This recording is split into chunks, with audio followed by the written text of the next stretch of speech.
নমস্কার, my story my blog চ্যানেলের আরেকটি নতুন দিনে আপনাদের সবাইকে স্বাগত। আশা করি সবাই খুব ভালো আছেন। প্রতিদিনের মতন আজকে আমি আরেকটা ভিডিও নিয়ে উপস্থিত হলাম। আশা করি ভিডিওটা আপনাদের ভালো লাগবে। আমাদের প্রত্যেক হাউসওয়াইফদের কাজগুলোর মধ্যে খুব মিল খুঁজে পাওয়া যায়। রান্নাবান্না, ঘর গোছানো, সন্তান প্রতিপালন করা, এই সমস্ত কাজগুলোই করতে হয়। কিন্তু এই একই কাজ হলেও একেকজন লাইফস্টাইল অনুযায়ী নিজের কাজগুলোকে সময়ের ভিত্তিতে অন্যরকমভাবে সেট করেন, অন্যরকমভাবে প্ল্যান করেন। অনেকে সকালে রান্না করেন, অনেকে যারা হাজবেন্ডরা দুপুরে বাড়িতে লাঞ্চ করতে পারে তাদের জন্য আবার দুপুরে রান্না করতে হয়।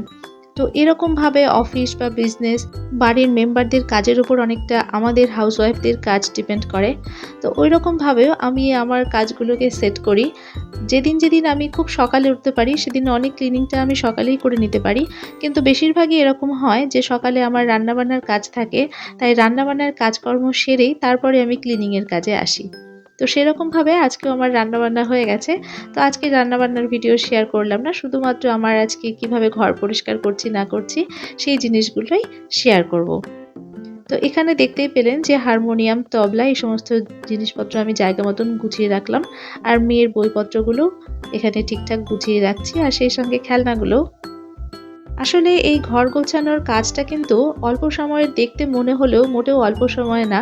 আমার তো মনে হয় রান্নাবান্না করতে যতটা সময় লাগে তার থেকে বেশি সময় লাগে এই ঘর গোছানো, ক্লিনিংয়ের ব্যাপারটায়। তো আমার ক্ষেত্রে যেটা হয়, সব কাজ যেহেতু আমি নিজেই করি ওই জন্য একটু প্ল্যান করে করতে হয়। আর প্ল্যান করে করলে যে কোনো কাজই হোক না কেন বা যত কঠিন কাজই হোক না কেন, একার দ্বারা সমস্ত কাজই করা সম্ভব।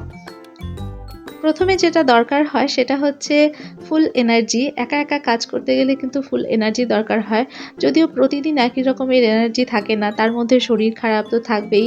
তো ওই দিনগুলোকে বাদ দিয়ে যে সমস্ত দিন আপনার শরীর ভালো থাকে বা আমার শরীর ভালো থাকে এবং কাজে এনার্জি পাই, সেই দিন আমি আর অলসতা করি না। সেই দিন আমি যতটা সম্ভব কাজ করে নেব ভাবি, ঠিক ততটাই কাজ করি আর একটার পর একটা কাজ করতে থাকি। আজকে এখানে আমি এই যে ডাইনিং রুমটা এখন পরিষ্কার করছি। মেয়ের বইপত্র আর খেলনা, হারমোনিয়াম ওই সমস্ত জিনিসগুলো গোছানোর পরে এখানে এলাম। তো সোফার চাদরটা একটু আবার ঝেড়ে আ আ গুছিয়ে নিলাম এখানে। কারণ বাচ্চা-কাচ্চা যখন লাফায় না এগুলোর উপরে, তখন আর ওগুলো আ এক জায়গায় তো থাকেই না। তো ওইজন্য মাঝে, মাঝে দিনের অন্তত ২-৩ বার করে সোফাটা পরিষ্কার করে নিতে হয়। আর এই ফাঁকে আমি আবার একটু জিরিয়ে নিচ্ছি। কাজের ফাঁকে, ফাঁকে আমি আবার একটু রেস্ট নিয়ে নিই। ওইজন্য কাজগুলো আমি করতেও পারি বা এরপরে কি কাজ করব সেই প্ল্যানটাও করে নিই। এটা একটা দারুণ এনার্জেটিক জিনিস, জানেন তো? আমি এর আগেও আপনাদের সঙ্গে শেয়ার করেছি। অনেকে বলেন যে যারা কাজ করেন তারা একসঙ্গে সমস্ত কাজ করে নিয়ে তারপরে রেস্ট নেন। কিন্তু আমার ক্ষেত্রে একটু অন্যরকম। আমি কাজের একটু ফাঁকে, ফাঁকে রেস্ট নিই। এতে করে আমার ফুল এনার্জিটা আমি আবার গেইন করতে পারি।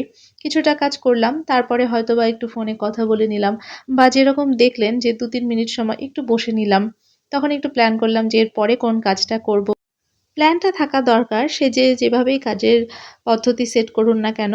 কিন্তু আমার মনে হয় একটানা অনেকগুলো কাজ করতে নিলে কাজ কিন্তু শেষ হয় না। সংসারের কাজ এমনই, আপনি যদি সারাদিন ধরে করতেও থাকেন তবুও কাজ শেষ হবে না। তো ওই জন্য কাজের ফাঁকে, ফাঁকে নিজের জন্য অন্ততপক্ষে একটু করে রেস্ট নেওয়া দরকার।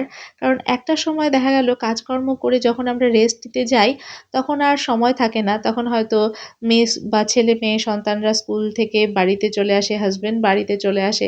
তখন আবার তাদের জন্য টিফিন বানিয়ে দিতে হয়। সুতরাং নিজের জন্য যেটুকু সময় পাওয়ার দরকার সেটুকু আর হয়ে ওঠে না। ফলে ক্লান্তিটা কিন্তু আরো বেড়ে যায়। তো এটা আমার ধারণা, বা যারা এই ধরনের একসঙ্গে কাজ করে রেস্ট নেওয়ার সময় পান তাদের ক্ষেত্রে হয়তোবা অ্যাপ্রোপ্রিয়েট। কিন্তু আমার ক্ষেত্রে সেটা হয় না যেহেতু, কারণ আমার মেয়ে আমার কাজ করার কিছুক্ষণ পরেই চলে আসবে। তো কাজের ফাঁকে, ফাঁকে আমি যতটুকু আ নিজেকে এন্টারটেইন করার দরকার হয় নিজেকে এন্টারটেইন করে নিই। হয়তোবা ১ মিনিট একটু মোবাইলের স্ক্রিনে চোখ বুলিয়ে নিলাম, কি হলো, কোনো মেসেজ আসলো কিনা বা কোনো বন্ধুর সঙ্গে কথা বলে নিলাম। বাড়িতে মায়ের সঙ্গে কথা বলে নিই। এতে করে রেস্টটাও হয়ে যায়, মাইন্ডটাও একটু ডাইভার্ট হয়ে যায়। এতে মনে হয় না যে আমি একটানা অনেকটা কাজ করছি। আর এখানে দেখলেন তো বেসিনের সঙ্গে, সঙ্গে আমি ওই কলটাও পরিষ্কার করে নিলাম।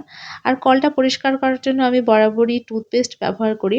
কারণ টুথপেস্ট দিয়ে মাখিয়ে রেখে তারপরে একটু স্ক্রাব করে নিলে কলের যে ওয়াটার মার্কগুলো থাকে সেটা কিন্তু খুব ভালো মতন পরিষ্কার হয়ে যায়। আর এখানে আমি বেসিনের পাশে যে অ্যাগ্লোনিমা গাছটা রেখেছি, এটা কিন্তু রিয়াল, এটা আর্টিফিশিয়াল না। তো এই গাছটা বেশ ভালো হয়েছে। আর পটটাও আমি নিজেই বানিয়েছিলাম। তো এইরকম এখন আমি ভাবছি যে আমার কিছু আর্টিফিশিয়াল প্ল্যান্ট তো বাড়িতে ছিল, তো ওগুলো এখন আমি সরিয়ে দিয়েছি। এখন আমি আর আর্টিফিশিয়াল কোনো প্ল্যান্ট রাখবো না। তো যদি এরকম ছোট, ছোট রিয়াল প্ল্যান্ট যেটা সবুজ গাছ, লাল গাছ, বিভিন্ন রকম পাতাবাহারের গাছগুলো দিয়েই সাজাবো।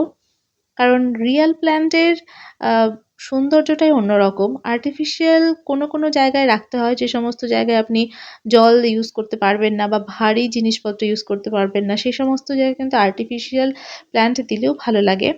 কিন্তু যদি গাছটা ন্যাচারাল হয় তার মতন সৌন্দর্য কোনো কিছুই হয় না। এখানে আমি কাজের ফাঁকে একটু খেয়ে নিলাম। কারণ খাওয়াটা দরকার সময় মতন। আর আমার খিদেও পেয়েছে।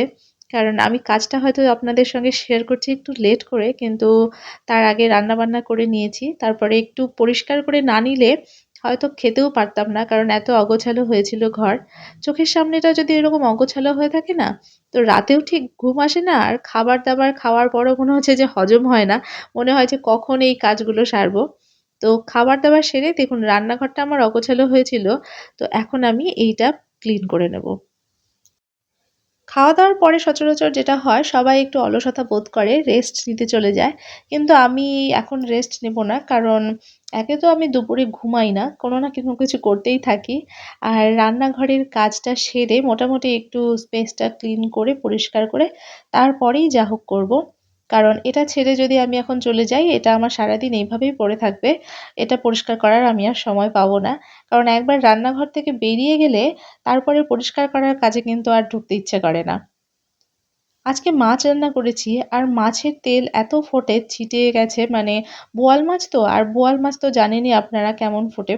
তো নিজের হাত পাটা বেঁচে গেছে কোনো ক্রমে কিন্তু ওয়ালগুলো বাঁচেনি। তো ওয়ালগুলোতে আমি যে সমস্ত জায়গায় তেল ছিটে গেছে সেগুলো একটু পরিষ্কার করে নিচ্ছি। ডিপ ক্লিনিং তো রোজ দিন করা সম্ভব না।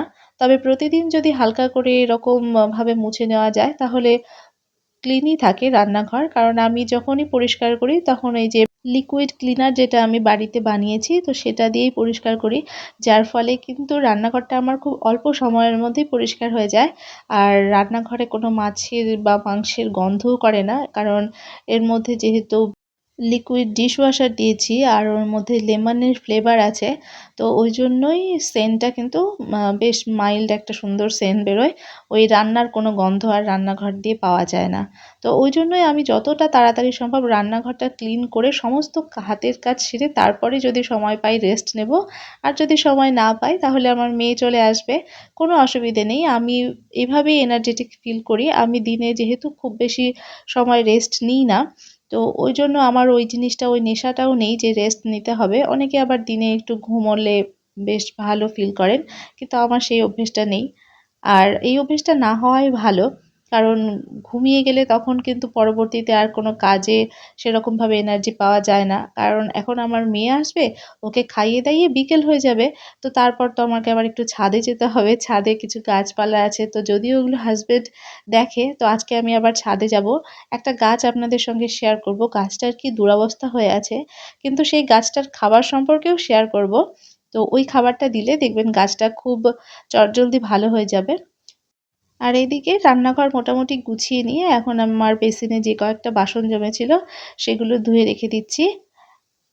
এইভাবে কাজ করলাম জন্য আমার সমস্ত কাজ কিন্তু সময়ের মধ্যেও কমপ্লিট হলো। একদম অলসতা ছাড়া এবং এনার্জেটিক ভাবে কাজ করে ফেললাম। মাথার মধ্যে তো একটা প্ল্যান ছিলই যে এইভাবে আজকের কাজগুলো করব। আর ঠিক সেইভাবেই করলাম। কিন্তু আমাদের কাজের কি আর শেষ আছে? বললাম না সারাদিনও যদি আপনি কাজ করে যান তবুও কাজ শেষ হবে না। তার কারণ এই যে এখানে আমি আবার বসেছি আয়রন করার জন্য। কিছু মেয়ের জামাকাপড় তারপরে আমার শাড়ি ধুয়ে দিয়েছিলাম। তো সেগুলো আয়রন না করলেই নয়। তো এইটা হচ্ছে আমার সবথেকে বিরক্তিকর কাজ। এমনিতে আমার জামাকাপড় কাচা তারপরে মোছামুছি যাই বলুন এই সমস্ত কাজে অতটা বিরক্তি আসে না। আমি রোজ দিনই জামাকাপড় কাচতে হয় যেহেতু বাড়িতে ছোট বাচ্চা নোংরা হয়। ওইজন্য জামাকাপড় কাচতে অলসতা নেই। কিন্তু এই আয়রন করা এটা খুবই বিরক্তিকর কাজ আমার কাছে। তো মাঝে এরকমটা হয় আমি আয়রন ছাড়াই জামাকাপড় পরি। লোকাল যে সমস্ত জায়গায় যাই কুর্তি-টুর্তি পরি। তো তখন আয়রন করা না থাকলেও কোনো ব্যাপার না। আর আমি তো আর অফিস কাচারি করি না যে আমাকে একদম আয়রন করে যেতে হবে। তো নর্মালি ধোয়া কাচা থাকলেই হয়ে যায়। আর কিছু কিছু জামা কাপড় আছে ওগুলো হাত দিয়ে দেখবেন একটু জোরে ডলা দিলে আয়রনের মতনই হয়ে যায়। কিন্তু এই শাড়িটা আজকে গতকালকে কেচে দিয়েছিলাম। তো এটা আমার আয়রন করতেই হবে, কারণ এগুলো জিনিস আয়রন না করে নেক্সট টাইম আর পরে বাইরে বেরোতে পারবো না, তখন লোকের কাছে হাস্যকর মনে হবে। এই ফাঁকে আমি একটা কথা বলে নিই আমার নতুন বন্ধুদের জন্য, যারা এতক্ষণ পর্যন্ত আমার ভিডিওটি দেখছেন তাদের যদি ভালো লাগে তাহলে আমার অন্য চ্যানেলগুলো ভিজিট করুন আর চ্যানেলটিকে অবশ্যই সাবস্ক্রাইব করে রাখবেন। আর হ্যাঁ, আপনারা কিন্তু লাইক করছেন না, জানি না কেন, হয়তো দেখছেন কিন্তু সেই পরিমাণ ভিউয়ের পরিমাণ তো লাইক আসছে না। তো এক একটা লাইক কিন্তু আমাদেরকে ইউটিউবে এগিয়ে যেতে অনেকটাই সাহায্য করবে।